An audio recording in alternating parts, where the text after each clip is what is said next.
Good day Gambia. Welcome to yet another edition of The Stake. Gambia as a country has been at a crossroads.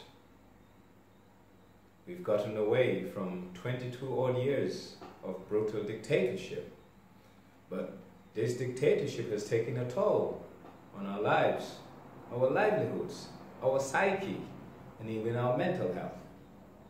And this has translated into the manner in which we approach government and governance. See, government is nothing but a mere entity. This entity is an organism, and it's multifaceted, and these multifaceted segments of the government are its institutions. These institutions walk in a synchronous manner and bring harmony, and in that harmony, effective public service goods are delivered.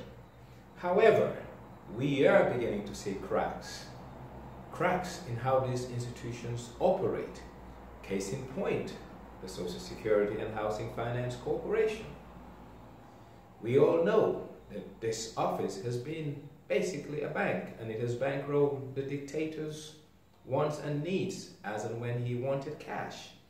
Well, we need to restructure that, and the restructuring is called for because quite a lot of pensioners will depend on the funds coming out of the Provident Fund to pay for their pensions. Having said that, the government identified a capable, competent, and well-experienced Gambian to come on board and be the change that's needed. Similarly, in the past, a company like General Electric, at their worst time, brought a CEO by the name of Jack Newton, or Jack Welch. They call him the Newton Welch. He came in, and when he came in, all he wanted to do was to fix an organization. But in doing so, it comes with resistance. And this resistance has manifested itself in the Gambia to the point that the interest of the greater good has been compromised. Why has the interest of the greater good been compromised?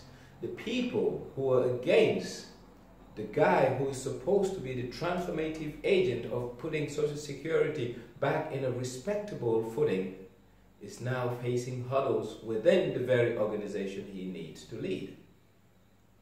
What's the remedy? Government need to support their champion.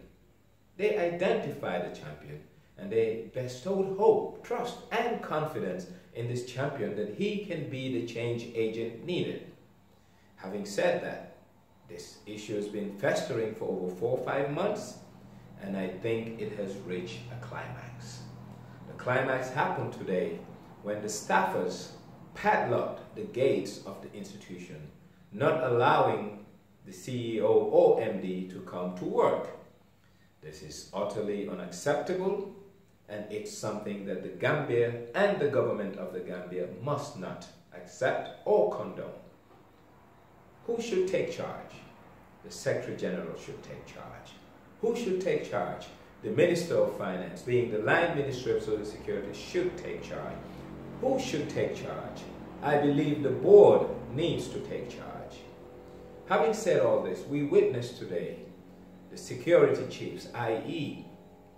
the CDS, that's the Chief of Defense Staff, the Inspector General of Police, and also the Director General of NIA, trying to intervene to bring sanity. For crying out loud, this was an industrial dispute, an administrative issue. It wasn't a law enforcement issue. Therefore, the people that the government put on the front lines to negotiate and try to bring an amicable settlement are not best suited for such a transaction. So, people need to own up to their responsibilities. And the Office of the President, by way of the Secretary General's office, the Minister of Finance, and the board needs to own up and make sure that this issue is resolved once and for all. Having said that, the Social Security even lost money today simply because they were not able to transact. And these people invest funds belonging to pensioners. Why should this country suffer? Anarchy is beginning to take root, and we must not accept that, and we must not condone that. There's a difference between freedom and responsibility. Freedom is something that this government must allow and must give Gambians, especially as it relates to right to self-expression. But equally, the citizenry need to understand that they have a duty of care and a responsibility for the very freedoms given to them. With regards to the staffers at Social Security, the government needs to show an example. If not, they'll have what you call a cascading effect, or it will be a domino effect, where other institutions like the GAMTELs, the ports, the NAWIC will follow suit. We don't want that. We don't want to see that, and we must not condone that. But leadership, leadership, leadership, that's what this new Gambia is crying for. And leadership at different levels, starting at the office of the president all the way down. We need to own up to the very responsibilities bestowed on us as public officials. If not, it becomes a relegation and a dereliction of duty. This country is in need of help. This country needs to be resuscitated and built block by block. Equally, this government is trying to entice Gambians, particularly diasporan Gambians with the requisite skill set and toolkit to come home and be part of the change that this country needs. But what are we seeing? What are we getting if this gentleman by the name of Nyang is not protected by the very people who entrusted him with power to act? It's not going to augur well with people who should come. You see, they should have made this Mr. Nyang a poster boy for transformation and reform. A well-seasoned, well-experienced Gambian who left anything and everything he was doing to come home and be part of that change. He should be supported morally, financially, with all the resources needed to give the Social Security a turnaround that it needs.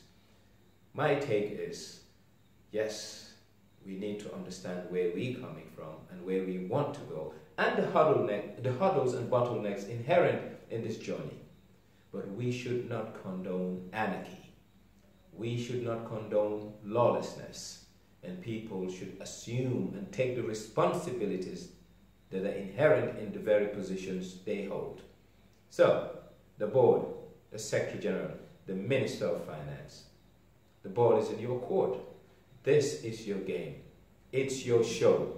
Do right and make us proud. If anyone needs to be fired, let them be fired. But we are not happy with what we're seeing. It is a sign of weakness, and it's a sign of outsourcing deliverables and responsibilities to others who it's not their business to handle. Therefore, let's fix this, fix it right, and make sure that the country we all love and call ours, the Gambia, prospers and become a country that's respected amongst the League of Nations. On that note, this was D-State. Until I come your way again, let's build our country one block at a time for the sake of the next generation of Gambians. Some of us, we've just lost a very good chunk of our lives because of the 22 years of jamming, our productive lives, by the way. Therefore, it's the responsibility of my generation, starting with the president down, to make sure that the next generation of Gambians or the next crop of Gambians will not suffer the same fate we've suffered. So long till I come your way, this was D-State.